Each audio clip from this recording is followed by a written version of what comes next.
Hello, this is Andrea from OurDayDream back again with another special guest. Today we have Suzanne, aka Zahna. If you haven't checked out her music yet, check it out. Today we speak about dealing with life's trials, the hardships that we endure, and the things that we go through, and how God really shows up in that. I really do believe that we are in a spiritual war if we're abiding by what God wants us to do. And so we're going to deal with trials that will try to throw us off the straight and the narrow. So today we're talking a lot on the subject of these hardships that we endure along the way. So without further ado, here is Zahna.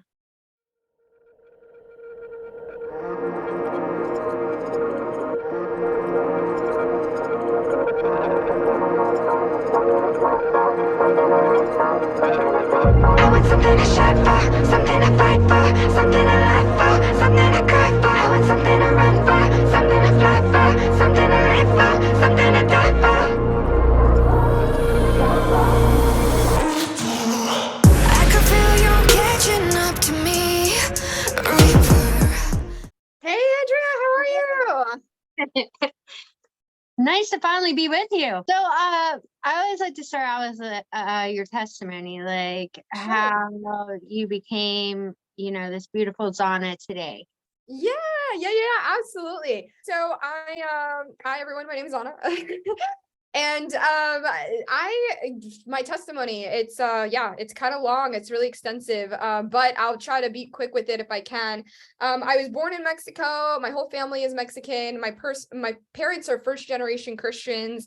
They did not grow up in households that really knew Christ. I mean, my mom, grew up in cultural Catholicism, but they didn't really follow it.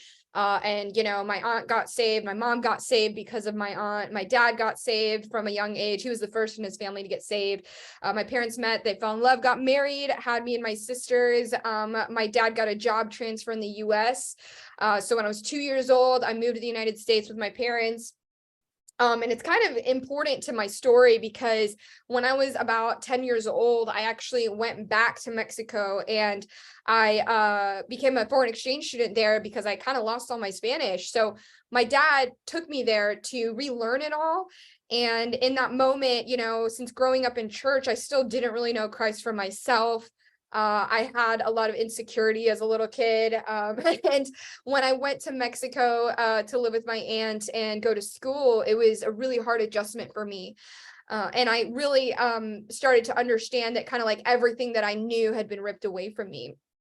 So it was in that year where I really started questioning a lot of things. I was getting older and I realized that if this life is all about like living and just working and going to school and getting married and you die, I just really didn't see the purpose of living. I knew I didn't want to be like every other person. I just felt like there had to be more to life. And I was really young thinking these things, Yeah. So I started to experience depression as like an 11-year-old. And I really couldn't see what this life was about or worth living. So, when everything's kind of ripped away from you as a kid, you really start to see the world for what it is. And for me, I had a Bible next to me, and I would start just reading it every night because I couldn't go to sleep.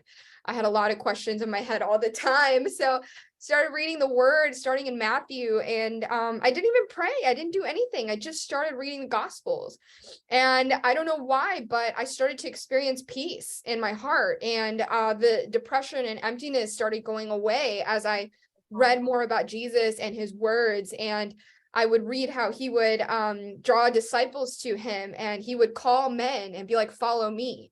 And then these apostles would do amazing things in his name, and they were living for a bigger purpose, a bigger mission.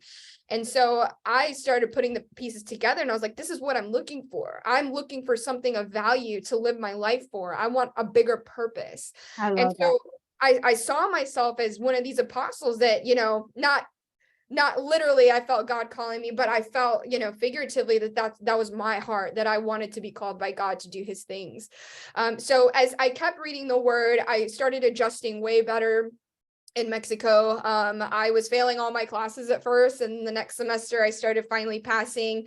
I was doing really good with friends. I was starting to really thrive, but I really do believe is because I just felt like the Holy Spirit was with me. And I started to feel peace and happiness. And he was filling up those holes inside of me that were just insecure and afraid, just so afraid of this world and this life. Yeah. So when I got back to the States, I just got really involved in youth groups. I was discipled very well. The church did me really well. I don't know if other people have bad stories about the church, but the church really helped me a lot. And I had great mentors and great pastors, and I was discipled. And, you know, throughout middle school and high school, I mean, I changed schools quite a bit. But I was really starting to have a relationship with the Lord that made me just on fire for him. So you know, later on, during all this high school and time, I was really involved in music. My whole life I've just really heard music in my head. I didn't know why or where it was coming from, but I would hear music constantly in my head. I would dream about music and these melodies and these songs that were just so beautiful. And sometimes I would forget them when I woke up, and I was so mad because I remember hearing the most gorgeous music in my dreams, and I couldn't remember them when I woke up. But I started writing a lot of songs, and in high school, I kind of made a little band with my friends, and that was my first band, was my high school band. I got a lot of experience performing, and I really just felt this call that, you know, I would show my songs to people and be like, they'd say it was so good. And so I really started to pray to the Lord, and I was like, you know, I feel like this is my calling. I think this is what I'm supposed to do. And it was during that time where that was really working out for me very well. But around my junior year of high school, I started to feel a shift on something. And I was like, you know, I felt like the Lord was telling me, there's a time where you're going to have to give up music. And that really was scary to me, because I was like, but this is the thing I love the most. And I felt like he was changing my direction, and I didn't know, but I felt like he was telling me to be a speaker more so, and a pastor figure. And I was coming up on graduating high school, and I had to make all these decisions of what I was going to do with my life. And I visited universities, and I was like, this is not for me. I don't know why. I just feel like I'm not supposed to be at a university. And what I ended up doing was I actually gave up music for 3 years just to go to Bible college. Oh, wow. And yeah, it was the hardest thing for me though. And I was Was it kind of like a fasting from music? I thought that he was like, no, I don't want this for you anymore. And I don't know if it was because I just loved music so much, it was low key becoming an idol for me that I didn't realize. But he told me to let it go, and I thought it was indefinite. I was like, well, that sucks, but I need to do what God wants me to do, and I feel like this is what he's telling me. And I was really upset about it at first, but you know, I cared more about what he wanted for me. So I, you know, was about to go to Bible school, and I was going to go for learning a youth pastor position. So my first 2 years were really rough because I had gotten out of a relationship that I thought we were going to get married and like be pastors together. And that was really confusing for me to navigate. I had just lost music. I felt like I didn't belong at this school. Like everybody has it, like their crap together, and I don't. I'm the one here sitting with shame and confusion. And I, you know, and it's funny because I thought that this was the last place that I belonged at. When I got to school, I was actually struggling with an eating disorder because I was so stressed out about having to break up with this guy. I felt like that I really thought was going to be the one. And that was my plan, and it wasn't his plan. And so I had a lot of shame from that. You know, it was a very like abusive relationship that I didn't really want to admit. And so here I am at this Bible school just with nothing. Like I just felt like absolutely low level. I think the first time I really ate a meal in 2 weeks was at the school cafeteria, because I was so afraid that people were going to find out how messed up I was, and how I had dropped to like 98 pounds because I had so much you know, guilt and shame and confusion. Do you think that having, like, when you met him, did you have like a subconscious insecurity whenever you met him? Do you think Absolutely. Yeah. I feel like if I have these insecurities and doubts about myself or about finding a good man or things like that, it's like an automatic attraction for people that are going to beat me up. Like, Yeah, so for me, I actually from the very beginning I knew it was wrong. But the thing is, during that time of my life, all my friends had moved away, and my church youth group had fallen apart. Our pastor like actually left, and a lot of my youth group that was my stability was no longer there. All my friends left, so I felt really alone. And this guy was my friend from that youth group, and it was terrible because he dated my best friend, and then he tried to lie about it, and my best friend actually moved to Canada, so I had no one except this guy who was the only consistent force in my life. So that's kind of why I ignored a lot of those signs, because I was just so afraid of being alone. And so yeah, in hindsight I know why I did it, but at the time I was just like believing the line of BS he was telling me because I didn't want to be alone. And it became toxic because I was always 1 foot in, 1 foot out. And then he was very forceful, and he was like, no, this is right. God told me you're my wife. God told me this. I'm like, I don't know how that's possible, but and so I knew it was wrong the whole time, but I was already so deep into it that I didn't know how to get out. And I was very young. It was my first relationship. I didn't know how to set boundaries. And so when we broke up, he hated the fact that I was leaving. He wanted to like marry me, and we were like 18. Like it was very, very young. It was a planned to be a disaster probably if it had happened. But I'm here. I was so forceful. My family was so against the idea of us getting married that I had so much guilt. I pushed all my family away.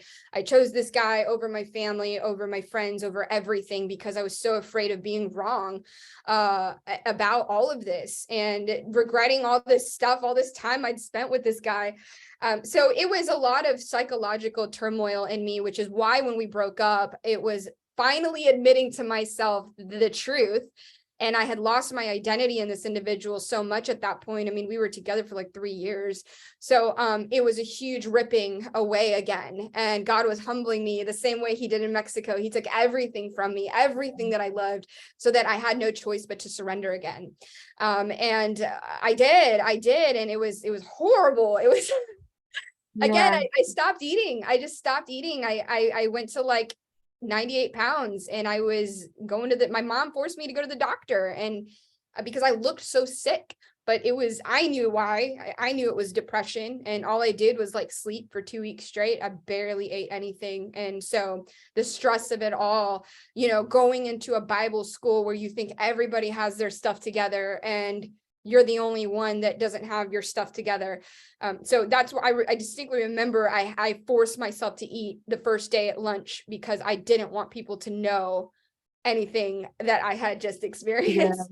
So a lot of hiding, a lot of covering up. And it's amazing though, because it was literally the best place I could have been for God to reach me. And so the first couple of weeks of school, I was getting to know people, still very shy, very afraid of people finding out. I'm going in the middle of this breakup where I had this person in my life for 3 years I talked to every single day, and now they're just gone. So that was really hard. And so a lot of adjustments to make, but it was so necessary for me to be at school because God reached me in ways that I didn't even know God could speak to me. Literally people coming up to me and being like, I think I have a word from God for you. And they'd just be spot on. Like, I'll never forget this one girl that came up to me. And she's like, I feel that God's telling me that there was a time where you didn't feel beautiful. And God is telling you that you are beautiful inside and out. Like, you're mind-blowingly beautiful to him. And because it was my heart that was so contrite, it was so broken, I literally thought of myself like lower than dirt, I mean, that's where the eating disorder came from, because I was like, I don't deserve food. I don't deserve the air I breathe. I feel so much guilt that I turned my back on my family, my best friend, just to be with this guy who brainwashed me for like 3 years. It was too much guilt, immense guilt, and shame, which turned into the eating thing. But yeah, God healed me. It took quite a bit of time, but it was just little baby things, baby steps that were affecting, my growth and my forgiveness of myself. And again, I don't have music either to rely on. So it's just me and God. And so yeah, that place has some of the best memories that I can remember in my life, because I was so broken at that point, but God just came in and saved me and took all my mess And I really entered into a deeper place in my relationship with him. So I'm very glad I listened to the Lord. I'm very glad I did what I did. It's like those wilderness periods where he just needs to, like, bring you closer to him so you can find these parts of yourself that you didn't even know like existed. Yeah. And I think people take depression too personally. It's like, and then that's what it's like, if I take depression and I identify myself as a person with depression, it's like I hold it for a lot longer rather Mm, than letting it, do the things that it's supposed to do in my life for that point in time, that season. yeah, Yeah. absolutely. And this is a testimony of God's faithfulness, because I did this school for 3 years. The first year I came in, I was broken up with that guy, and stupidly, even after God did all this work in my heart, 3 months after I got into school, this guy convinces me to get back with him. And I do it. And I did it. And knowing that this wasn't right. So it's amazing that like God still heals us, even though he knows we're going to go back to sin. He knows we're going to go back to our wayward path. And guess what? I was with that guy for a whole nother year, and only for him to break up with me my next following school year.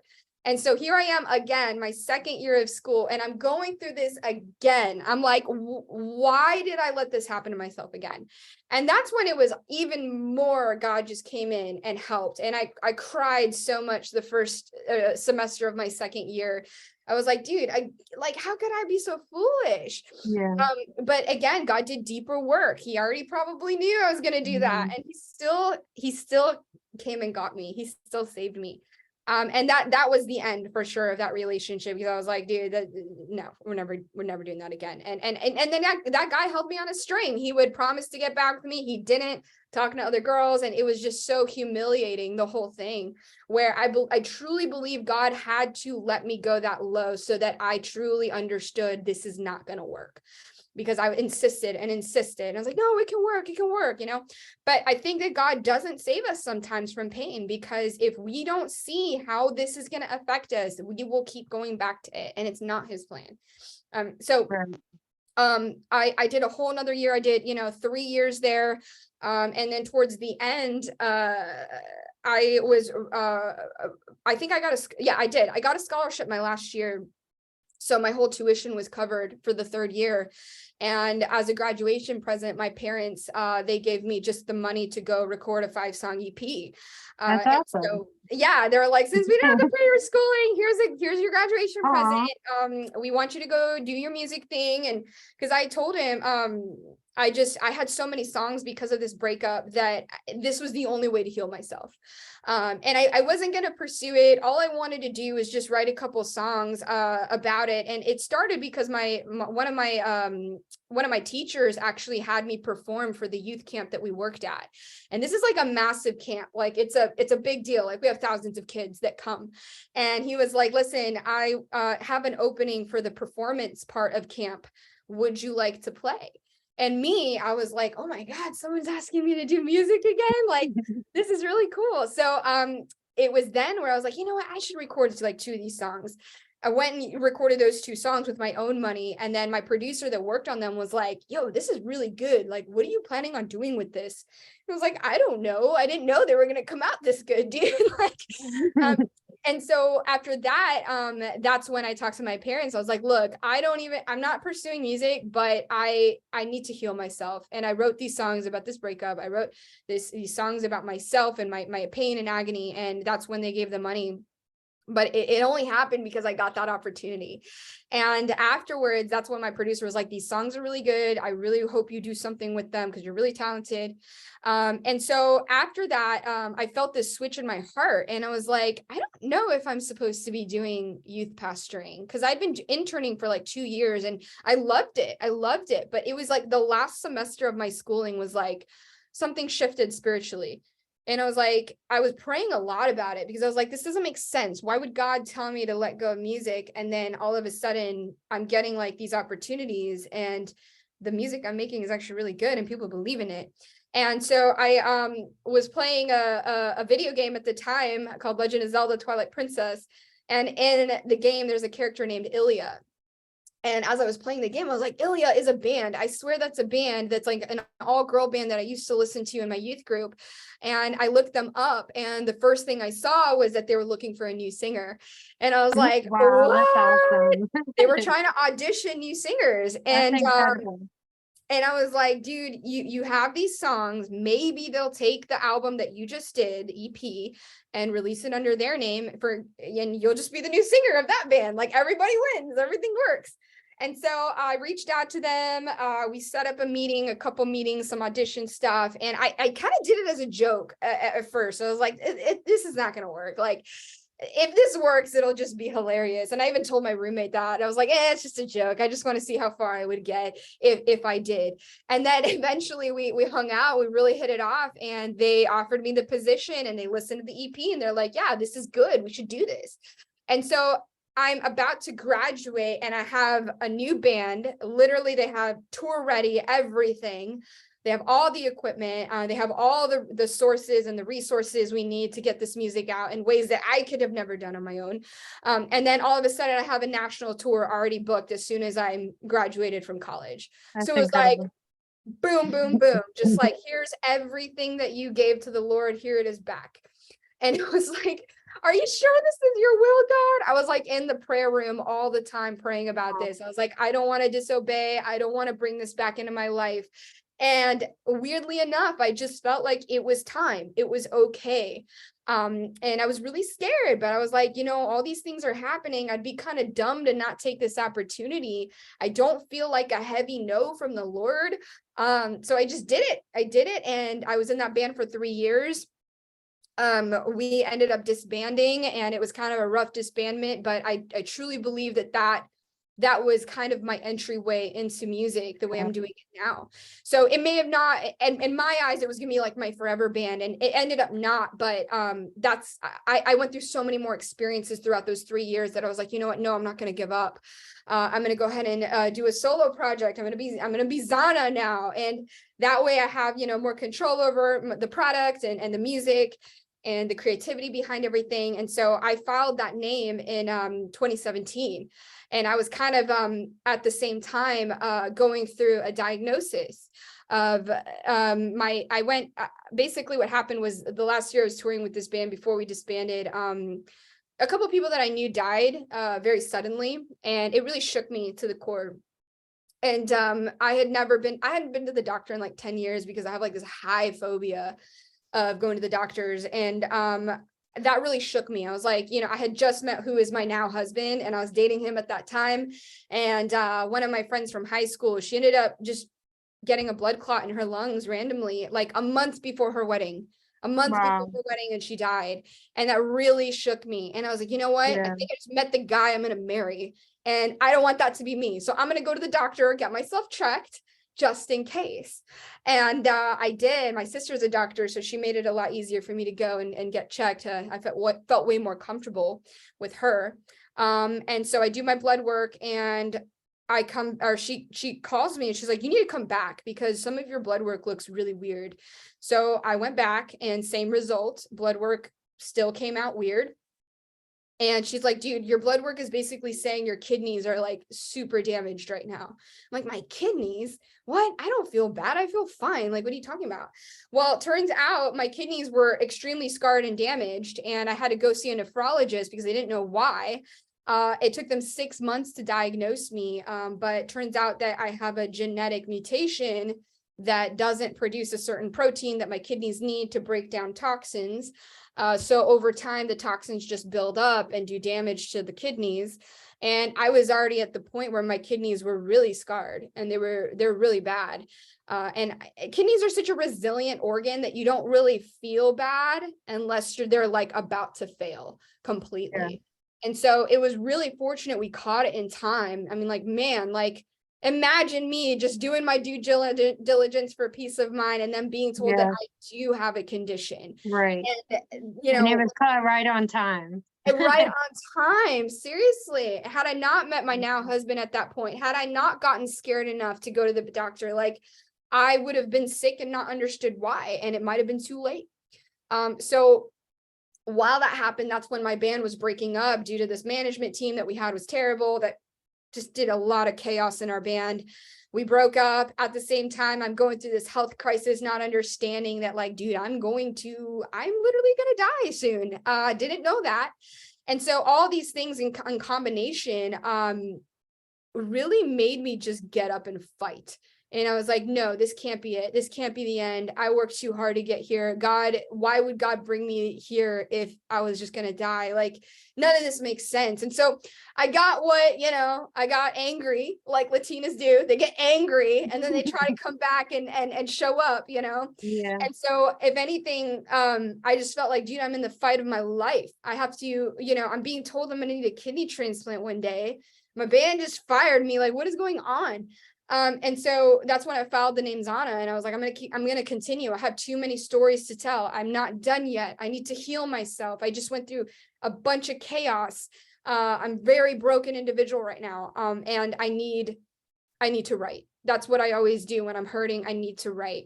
And so I ended up writing a whole new album in like record time, like very quickly, a 10-song full-length album, all while I'm being diagnosed and my health is declining more and more. At the time, I'm dating who is now my husband, and he's supportive and he's helping me as much as he can. But it was just this bounce back of like, do or die. Okay, do or die. This is your time to get your dream, do it, because your time could be very limited. So I did that. Turns out that album was picked up by a record label, did a lot of cool things that I probably couldn't have done on my own. Kind of legitimized me as a solo artist because I still had a big following from my days in Ilya. That's the Red for War album. Yeah, that's right. That's right. Yeah. Can I get you to pause for a second? And before I forget, I really want you to explain the color red real quick. Sure, absolutely. I've seen that in another interview, and I'm like, wow, that was awesome. Yeah, I chose the color red because it was kind of mocking my ex-management team and all the crap they put me through. But basically they told us that we weren't cool looking enough. And so we needed to like dye our hair and stuff. And I was like, dude, I don't know what color to use. So I just picked a random one. I was like, okay, I'll do red, sure. And so I had red in my hair because I was trying to follow all their regulations and everything they made us do. And only for them to go and tell my band to fire me. And so I was like, I did all this stuff for you guys, and then you basically turn on me and make it all my fault, and I'm the scapegoat now. Makes no sense. But I was like, okay, I'll give you the color red. So I kind of use this color red to embody like my rage and my passion and my love for this craft, And so I use that color to just, embody everything I was feeling. So I took it into red, because red for war, because I was like, I have to fight for my life. I have to fight for my dreams. Red is going to be the color because I'm going to come out swinging. I'm coming for blood. I loved it because it was like there was so much life and death into your definition of the color red. And I'm like, I never really thought about it that way. It's like death, it's like beauty, and it's love because, you give a red rose in order to say love. And I was like, that is like the coolest description ever. Yeah, it was pain, it was vengeance, it was blood, it was love, it was sacrifice, it was war. Like red is just for war, red for war, because I was waging war for my life, for my mental sanity, for my purpose. And so that whole album is just about that, like fighting, fight. And so, I don't know, the Lord helped me. I was a very angry person at that time in my life. I was trying to make sense of a lot of things. I was struggling with forgiveness. I was struggling of understanding why this disease was happening to me. Of all people, like literally the person who is afraid of hospitals and needles, all of a sudden is told they're going to need a transplant one day. Like, why me? Like, that's literally my personal hell. But it's crazy because I think the fury of my band falling apart kind of gave me strength to get through that, because I was so angry that I was like, no, I can't die. I have to be successful because I can't handle this humiliation and shame. So I can't die right now. I have to go through this surgery, even though it is the thing that I'm scared of the most. So in a weird way, everything works together. And for the good of those who love God. So God worked on my heart a lot. I finally had some sense of forgiveness kind of like 3 years after it all happened. Yeah, the album Read for Word did well. I mean, it did really good for me. It kind of, again, just a shortcut, this shortcut cut that Right. God put It me was in. a I was like, season.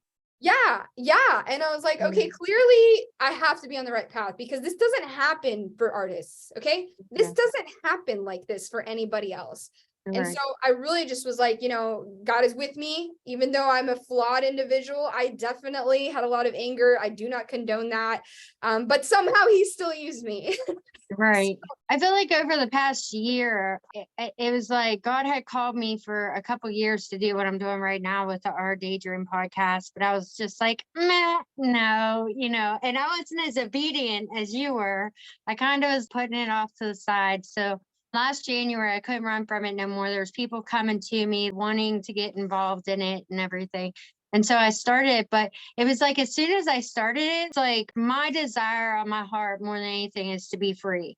So like my freedom kept getting taken away, like financial difficulties. My car broke down and all these garages couldn't fix it. It was like my freedom was getting attacked from like so many different directions that I had to keep up with my faith with it. And it kind of took me from like the disciples that sat in the boat when Jesus said, come walk on the water. And they were like, nah, I'm good. To like the disciple that was like, I got nothing else to lose here. Yeah. Let me try this out. And so it kind of like burst this power inside of you. Like you said, it's like, nah, I'm not going out that way. Like, I'm going to keep fighting. I don't know. Call it pride. I don't know why. I just had this fury inside of me. Like, this can't be it. This can't be it. So, no, that's great that you followed him though. I feel like there's certain things right now he's telling me to do that I'm kind of being resistant towards. And I think this year I'm going to try to do them, like speaking and evangelism. That scares me to death, but I feel like that call is coming back on my life here soon. So anyway, after that album comes out, quickly I got married to my now husband Patrick, and 2018 was a massive year for me. I got signed. I went on my first tour. I went on my first international festival. I got married. I was the top seller on my album or on my label for quite a bit there. And lots of just victories, man, a lot of highs in my life, things that I felt like I really fought for. But now that I look back, I was like, God let me have those wins because he knew that the next 4 years were going to be absolute horror for me. So the story gets it's definitely not as victorious after this point, but it's super humbling and amazing nonetheless. So after that, after honeymoon months, everything's good in my life. Around January 2019 is when I really start feeling kind of tired a lot. And at that point, I knew that my kidneys were going to fail, but they gave me like 5 years before they were going to fail. Turns out my kidneys were starting to fail in 2 years. So I had a lot less time than I thought I was going to have. And kind of the way it works is like when you need a kidney transplant, your insurance will not accept it until you're that sick where you're like about to die. Because they have this, which wasn't my case at all, but they have this hope that like the kidneys are going to be good enough so that you don't need a transplant. Because like I said, they're very resilient organs. Mine were indefinitely going to fail because of my genetic problem. So I really couldn't get my transplant any earlier than I did because the insurance wouldn't clear it. So around January of 2019, I started noticing a big difference in my energy levels. I started getting sick just like randomly, really exhausted all the time. And I was still a newlywed. So here's this imminent, huge surgery coming up. The burden of it financially was quite a bit still. And we were newlywed. And my husband at the time was still in his old band. He was touring. He was gone. They had a new record about to come out. So I spent a lot of time being extremely afraid of, looming all my psychology, all my fear about the needles and everything. I was like, going driving myself crazy. Basically, I was like, I'm not ready for this. I can't do this. This is too big. The magnitude of this surgery is too big for me to handle. I was afraid that I was going to cancel it the day of. I was going to like just back out, which like you can't do that with a transplant, dude. Like you have to do it. But the alternative of not having a transplant was either being on dialysis and never getting to leave the city. Like, I would say goodbye to touring. Like, you're going to be hooked up to a machine 3 to 5 times a week to clean your blood for you because you're dying, or, you know, die. That's your only other options: transplant, dialysis, or die. And I was like, okay, so again, do or die. You have no choice. You have to do this. You have to conquer your fears or you will die. Or your purpose will be taken from you. You just can't tour. So the agony of that choice, you know, I was sent to like a psychologist because my doctor team was like really worried about me. They're like, is she going to be able to handle this? So a lot of strain and pressure, and, you know, my label's on me, and they're like, you need to be touring, you need to sell this album. And I'm like, I'm a newlywed, I have bills, like a lot of stuff going on, and I'm terrified. I'm just going through this huge mental decline, which puts a huge strain on my marriage. Too much stuff going on. And eventually the day comes up for the surgery. My mom is actually my donor. So that's super good because we had a donor lined up. Everything was good. My mom was a match. And we were supposed to do the transplant in May, but I had a complication that didn't allow me to get the surgery that week.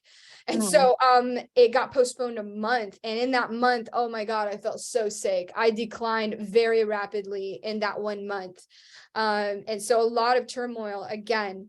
But the day comes, the transplant happens, my in-laws are there, my whole family's there out to support. My mom's getting prepped for surgery, and I'm just crying because I'm like, I can't believe this is happening. And they're trying to wheel me out. They're like, okay, we're ready. And I'm like, no, wait. And I just need a second, you know, and I just take a few deep breaths. And I'm like, you know, okay, I'm ready. And they wheel me in and they're like, okay, count back for us, count back from 10. And I got to maybe 8 and I just black out, you know, I'm on the anesthesia. And yeah, what I woke up to is absolute agony. I just remember waking up and I was like, like breathing like all crazy. And all I felt was like 1,000 knives stabbing me. And I was freaking out waking up because the pain was so severe. And again, of course, it probably doesn't help that I'm super afraid and confused off anesthesia.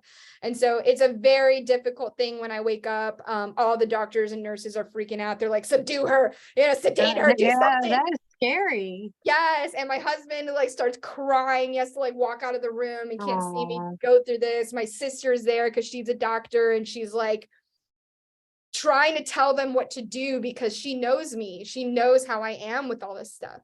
So it's a very traumatic wake up. It was a very traumatic 6 months following my transplant because I had a lot of complications. I had a really hard recovery. I had a lot of infections, and to the point where just like, I literally just regretted the whole thing. And I'm like, I wish I never did this. I wish I just died instead, because this is too hard. I thought I was going to feel better. I feel worse after my transplant. And so it was 6 months of just agony and depression. And I'm like, I think I messed up. I think I chose something wrong here. But after those 6 months, finally, I started feeling the benefits of the transplant. And I was like, okay, I think I did the right thing. It feels better now. I feel like a normal person now, and I stopped getting so sick. And so here I am. I'm like, okay, I just survived something. I'm gonna go buy a new touring vehicle, a tour trailer, because I gotta go sell my record now. Like finally, I'm decent enough, and I can go out there. And then a month after I buy my tour van, it's March 2020, and the pandemic hit. And so I had just like dropped $30,000 in touring equipment and all this stuff. And I'm in the middle of my tour in March. And then all of a sudden we get the call that everything's shut down. And so I'm like, bro, all my industry shut down. I have this huge bill now because my tour was supposed to make me money to pay all this stuff off.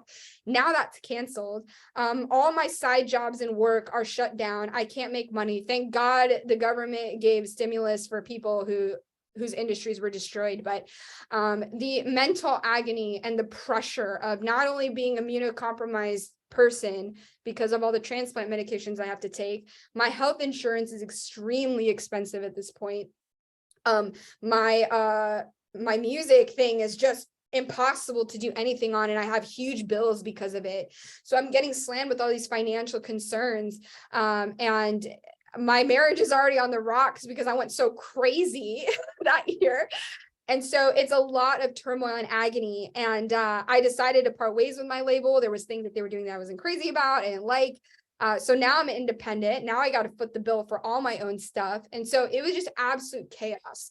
Oh, sorry about that. Chaos in my head, in the bills and the numbers. And I was like, still getting sick sometimes and having to go to the hospital and getting admitted during a pandemic where I could go get COVID and die again. So a lot of turmoil, mental agony again. But if anything that year showed me is what it means to be resilient. I ended up coming up with ways to make income that I, never really trusted myself. I started giving voice lessons and trying my hand. And interestingly enough, I got a lot of people on the offers. So I started making income that way. And finally, I was able to bail myself out on a lot of financial things. So in a weird way, I'm grateful for that year because it really birthed a new person and a new resourcefulness in me that would serve me much later as well. So 2020 is when I was able to go ahead and record the new album that is now coming out in a couple of weeks here called Stronger Than Death. It comes out February 10th. And it's basically songs about these whole 2 years of my life where it was just absolute chaos. And I had to come to terms with the fact that I might die. I had that fear in me for 2 years. I'm going to die either because of my genetic disease or coronavirus is going to get me. And that's it. That's all I wrote, So through those instances, if anything, they encouraged me to go all in. Like, just go all in. You may not live more than you thought you would. So you need to do what your dream tells you to do and do it now. So that push really helped me to just become independent. And, we did it. It took a long time. We needed 2 years to become independent and build that. But we're doing it. The album's coming out. Pre-orders did really well. And I'm just really proud of it.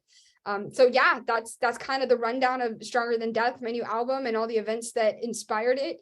And it's coming out real soon. So that's where we're at now. It kind of reminds me, Die for Something. It kind of makes me think about like when you explained sort of waking up on the bed, like, and all that agony. Is that where that song comes from? Die for Something? Yeah, Die for Something is kind of, literally, it's like, if this is the end, I want to die for something. So that was me just coming to terms with like, hey, my life might be very short and I have to really believe in my purpose now because I may not have my whole life to live it out. I love that. So Die for Something, the music video has to do with kind of the period of mental turmoil before the transplant where I was actually really thinking about death and what if I go on that operating table and I don't wake up, like, and that was still a very low chance. Kidney transplants are very successful overall, but people have died much earlier in their creation of a surgery, but they have died before. So I had to think about that. I had to think about if I die, dude, I don't wake up, and I had to start questioning God and my beliefs as a Christian, which was so stupid because I've seen God work. Okay. But the fear in me was like, what if I'm wrong? What if I don't hear? Yeah, just crazy thoughts of like, I could be wrong this whole time and maybe there's nothing after death. And so I had this like period of like 2 weeks of like agnosticism. And I was like, maybe I'm just wrong about all this Christianity stuff. And like, Jesus doesn't exist. And like, he's not the Son of God and all this stuff. And so what I did was, I took the time to like watch these YouTube videos of people that have medically died and been resuscitated. So they're called near-death experiences. And I started watching a bunch of them. And there were so many consistencies between each interview of things that they saw and things that happened to them. And I was like, they can't all be lying, dude. Like maybe there really is. That's what they're saying. They're saying there is a God, there is Jesus. They saw him, they met him, they spoke to him. They felt more alive after they died than they did in their physical body.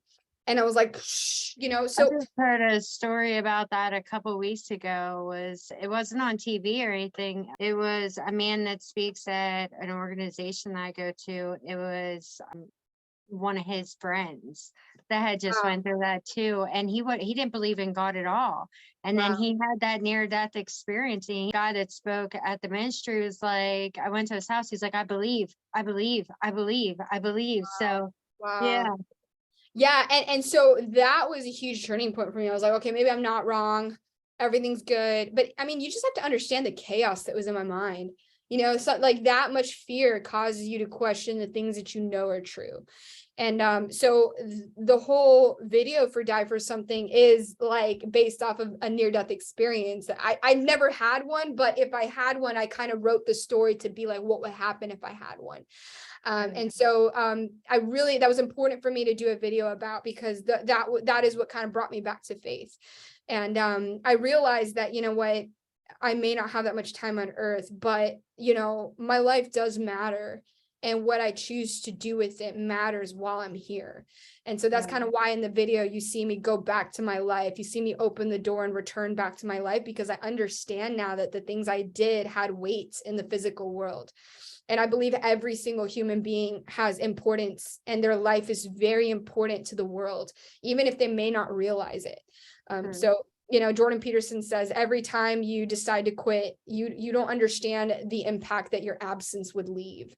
Every life has such importance in the plan and the grand scheme of things, that don't underestimate the impact your absence would leave.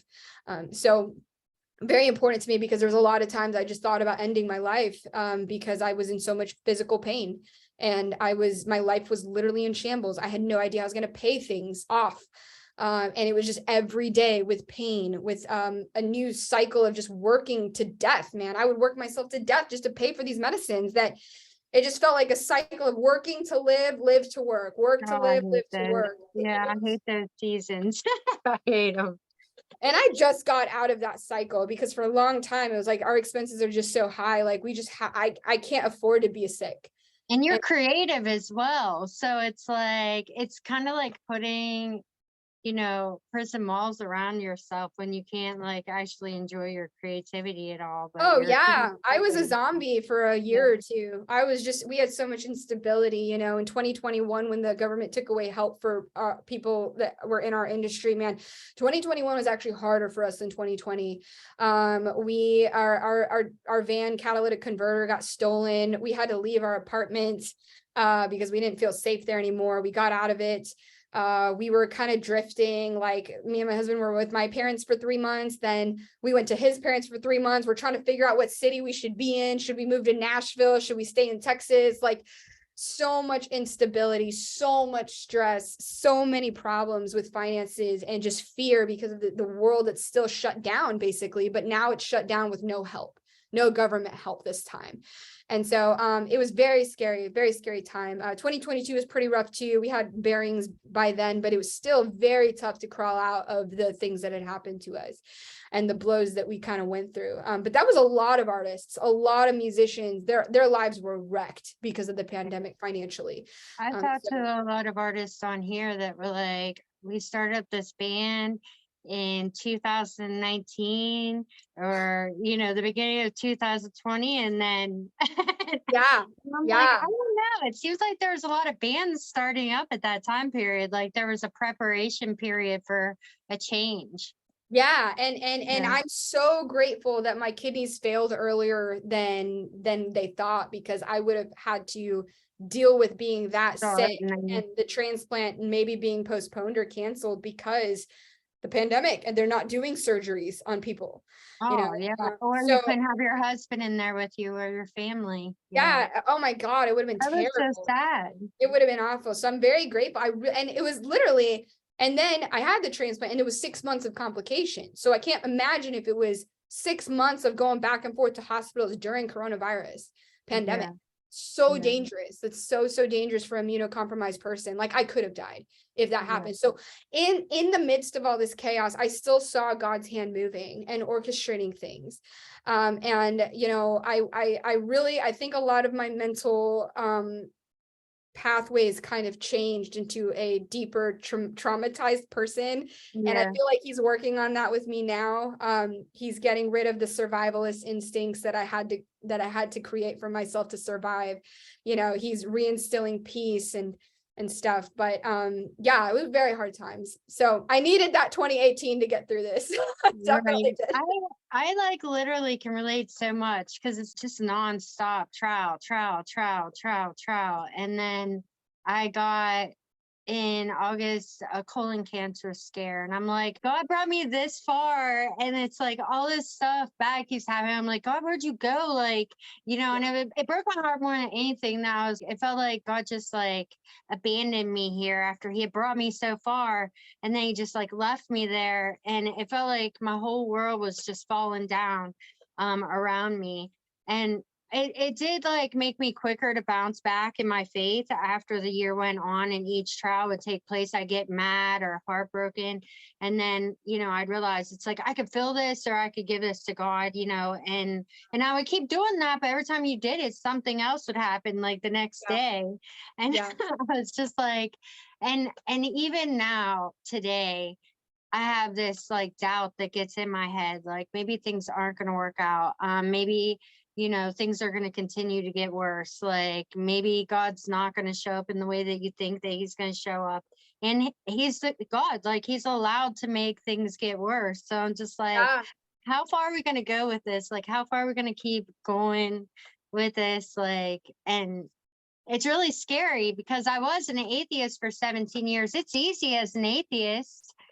You just keep like just like there's another hit. Oh well, I have bad luck. Like Right. You're like, it's no, like my life, totally. story of my life. I'm ashamed to say how much I questioned God these last 4 years, knowing and seeing him work and speak to me in ways that were so personal, like Yeah. very one-on-one. And then I go because of my external hardships and go and question him. Like Right. I'm ashamed of that, I have to say, but there was just so much obstacles that I We was all like, go he's not through it. even with Yeah. We all anymore. go through it. Mm-hmm. It's a battle. Like it is a battle. It's a battle for your mind and a constant like these doubts in my head. I'm like, oh no, like that's not of God. It's like a battle for your mind, a battle for your steps, Totally. a battle for your defeat, like just that thing holding you back. And I just really feel like that's because you're in the prophecy. Like you're in the narrow. And so Satan's just like trying to knock you off that road. I literally, I was tempted to hate God. I felt like Satan was like, come on, just turn your back on him. He doesn't care Yeah. about you. He Look brought at you this far he's just doing so this to you. yeah, it's disgusting. Like, dude, Satan had his way with my mind Yeah. for a little bit there. And yeah, that's embarrassing to admit, but I think that now I'm ever so much more aware of him and what he's trying to do to me. Yeah. Get me to turn my back on God. Because if he can get in your mind, man, It grows. if he doesn't even have to force you to do anything, if he can convince you to do what he wants instead, how much easier is that for him? Right. So it's crazy, but the Lord is faithful. I thought this album was never going to come out. I have a lot of anxiety about it still because it took like 3 years, 4 years total to experience everything and then put it out. All the money and work it took and the fears of like, this is never going to happen. It's happening and I'm ready. I'm really ready to be done with this album and just get it out there and continue with my life, because it was a burden. It was a very big burden on me, but it's going to be gone. It's going to be there. And I hope it just moves people, and I hope it convinces people to stay and not end their life, just stay in this, because I wanted to give up so many times. I literally thought about killing myself because I didn't want to deal with my physical kidney pain anymore. I didn't want to deal with the financial mess that was created because of the virus. And I didn't want to fight anymore. It was just too hard. And so I did think about ending my life. And that's kind of why that Stronger Than Death is there, is because by the grace of God, I didn't do anything crazy. But his love is stronger than death. Like the whole thing that my mom did, she literally, without her sacrifice, without her giving me life and a new organ, I surely would have died. And I feel like that's Christ for us. Without his sacrifice, we surely would have died spiritually. And I think that that's such an important personalized lesson of the gospel for me. So my transplant and this album is literally one of the biggest illustrations that God could have ever gifted me with in my Christian faith. You know, it's just such a literal illustration of the gospel, but in my life. And so a love is stronger than death. That is just seriously the whole theme of this album. Love is stronger than death. You were going to die, but you were saved because of this one person giving life to you. So I think it's just a story that needs to be told, man. I mean, for me, it was literally in my life. I can't ignore the sacrifice that Christ did for me anymore. Like, so very, very personal way that God was speaking to me in circumstances. Yeah. So what's coming up next? Yeah, this album. The album, yes. Anything else? I am writing new music right now. It's kind of has to, these are songs that I've started writing the last 2 years. So Stronger Than Death has to do with 2018, 2019, 2020 of my life. These new songs that I'm writing cover the really dark periods of 2021 and 2022. But still there's a point of redemption. So I am planning the next album, either EP or album. I'm not decided yet. It's hard for me because, you know, Stronger Than Death is actually 2 years old to me already. These songs have been in my head for so long. It's just, they weren't released yet because we needed the financing and everything. But I'm hoping that my next album can come out a little bit faster. So I am definitely excited to share these new songs because they're very they're not uplifting, but they're very raw and honest. And I feel like people still need raw, honest music that maybe isn't uplifting because they feel like someone can relate to them. So that's kind of my plans for the new record. But other than that, not too much touring going on. Touring is still extremely volatile right now. It's not something that I want to invest financially too much in at this time because things are still regulating. And it's a lot of risk going out on tour. But we are talking to a festival here or there this year to do. And other than that, personal life, me and my husband are possibly thinking about having a baby soon. I don't know. I don't want to be on record maybe for that. But yeah, just personal life stuff, personal things. Yeah. Yeah, prayers for you. But yeah, I don't know. I preach it often is these dark things that we go through in our lives. It's like, if I'm all the time saying that God is so great and God is so good, which he is, and I'm saying that all this good stuff, but I'm not really laying out these hardships that I'm going through. That's not going to reach the unbeliever. Like, as an atheist, that's not really going to, bring me to God. But it's through those times where you're like just so broken and beaten down, it's like they can relate, but then they have this God that they have faith in. And so maybe it wouldn't be a bad idea for me to give that an opportunity because I'm so broken right now that, and that's what happened to me. I was like, somebody asked if they could pray over me. I'm like, what do I have to lose? Like, there's nothing to lose. And I felt God in that. And so I think it's like whenever Christians are really honest with their testimony, like, I went through this and God showed me this and that, God showed me that and that. Like, that's how we're going to bring the unbelievers back home. I 100% agree. And, whatever he has for me, if he told me to quit music tomorrow, I've already done it. I already know what it's like to submit this to him. Like, it's fine. I'm okay. So I'm considering doing more evangelism this year anyway, and not so much like a commercial music show tour, but like, what if I really just focused on evangelism and speaking? And, I feel like that's just as useful to him than any of my ego or my songs and reaching charting. Like, he doesn't care about that. He cares about souls. So that's something I'm considering this year possibly to delve into. But yeah, so I don't know, I'm kind of at this crossroads right now. It's the beginning of the year. I got to get this album out and then I can kind of evaluate where I need to go. But in a nutshell, yeah, still writing new music, always writing music. Yeah, that's so beautiful, Zahna. Thank you. Where can we find you? Do you have a website? Yeah, ZahnaOfficial.com, and I have a merch store on there if anybody wants to go pick up that new album. It's coming out here in just a couple weeks, so I can't believe it. And so, or just anything on social media, my username is always going to be Zahna Official, is where you can find me on pretty much every social platform, Spotify, Apple Music, iTunes, YouTube, all that jazz. I'll be posting out links and stuff too. Thank you so much for joining me. I love your heart. I think you're beautiful inside and out. And I'm going to declare right now in the name of Jesus, this storm is over. Oh, I pray, woman.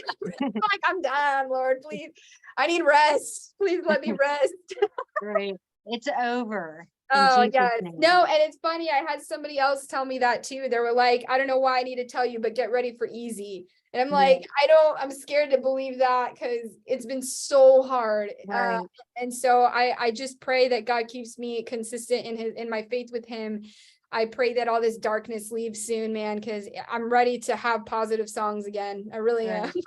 God told me the other morning whenever I woke up, and I hope this blesses you. He said, you need to start expecting a miracle every day. And so like, then it hit me like, it's not so much as to wake up and, expect God to give me a miracle. But what if I went to bed every night and thought to myself, like, yeah, it's like kind of like Christmas Day, like, yes, I'm going to receive a miracle tomorrow. And it really has changed the way that I wake up in the morning, but also it helped me deal with like things that I would be going through that day, and just to like let it switch off my shoulder a little quicker. So hopefully that'll help you too. I would love, and I gotta get back to that point of faith. Definitely. I've been disappointed quite a bit. So I'm like, I know that I need rehab in faith quite a bit. So I'm really excited to get the free time again and not have to work so hard for this record anymore. Excited to get to that point with the Lord again and just rest in him and be ready to receive the things that he wants to tell me. So thank you. I'll keep that in mind. You're welcome. Well, blessings. Thank you so much for having me again, Andrea. You have a good one. Thank you. All right. I'll be reaching out. All right. Bye-bye. Bye.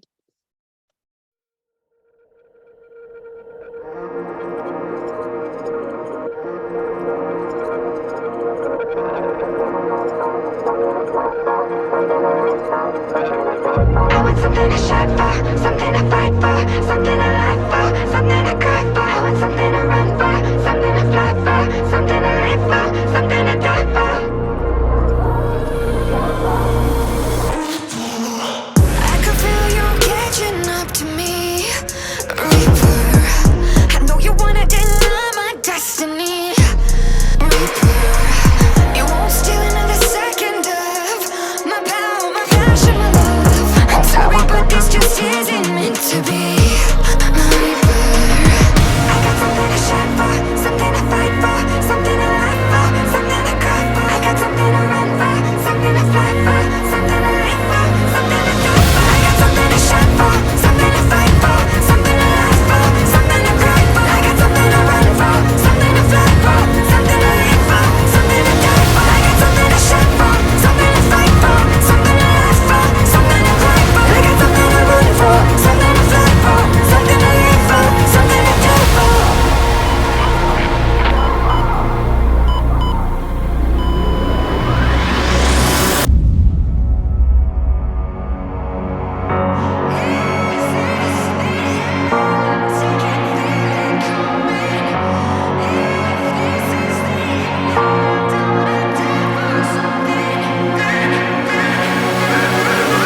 Time is short, I never realized the strength it takes just to try and survive.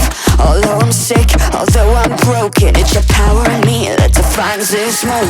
The fires you won't spare me, it's my destiny to walk on air. I'm terrified, but close my eyes, trust your hand and lead me there. I thought you were cool, I reached out to you, so angry that this happened.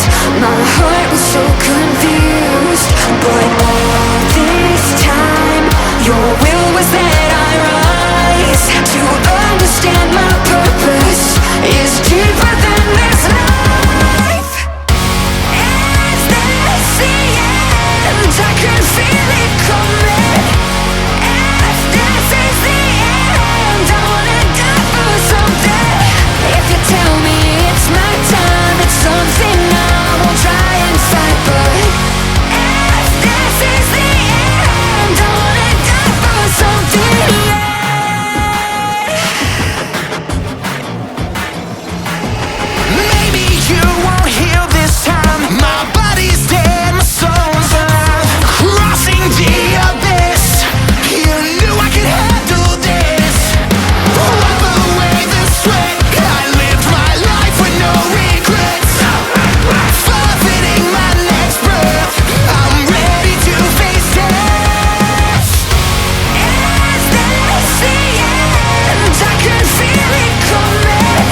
Sing up, raise the sound to strengthen those who cannot bow, to reach the sun, to lift the low, who need to hear the wake up call.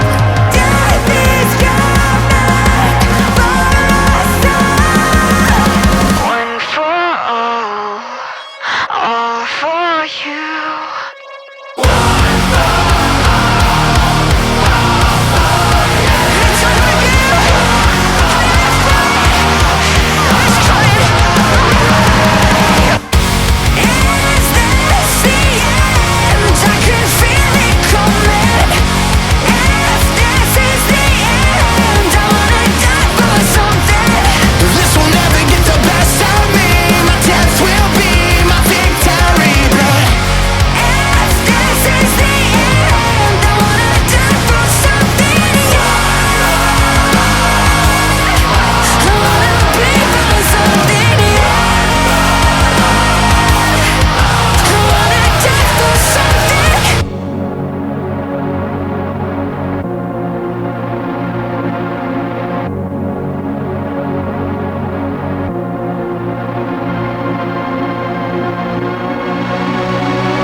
If you like this podcast, please hit subscribe because we have an awesome guest coming up every week and I don't want you to miss out. God bless. Love you. See you next time. Bye.